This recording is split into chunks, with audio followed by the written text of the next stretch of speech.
Hello and welcome to another Christmas movie review as part of my 31 Days of Christmas.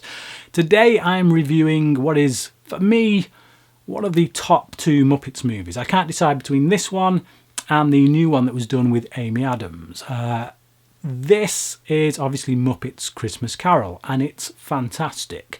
Right from the opening shot, we're just really put into a beautifully crafted world. Now, the opening credits kind of run along the top of this like cityscape of London in Charles Dickens kind of era, and the model work on it is just pristine, absolutely beautiful stuff. And this camera seems to be kind of gliding over these rooftops for what seems like forever. So there's an awful lot of work that has gone into this. The detail throughout, in fact, is incredible.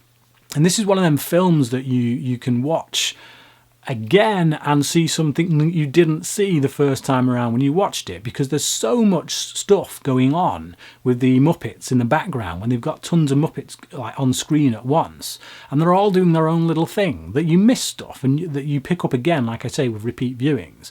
It's incredible work. Now, this film is directed by Brian Henson, son of Jim Henson. He took over, obviously, after his father died. He took over the family business, so to speak.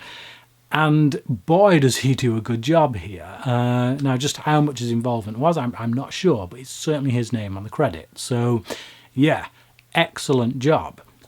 We get Michael Caine playing Ebenezer Scrooge, and he does a really good job as well. I like him as the grumpy kind of Scrooge.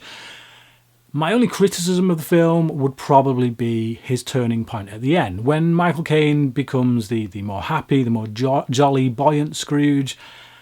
I'm not entirely sold on it. He doesn't quite go large enough for me. Now, I like the Jim Carrey version of A Christmas Carol, and a lot of that has to do with the fact that they can animate it. But I'm sure that had Jim Carrey done it, live action, he would probably just put as much animation into it as the animated counterpart version of himself.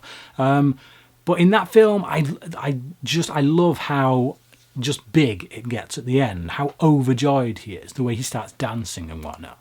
And here it's a little bit too subdued for me to get overjoyed with, But like I say, that it is a minor criticism. I still get emotional with the ending. I think it fits the rest of the film, but I just would have liked a little bit more, I think, at the end.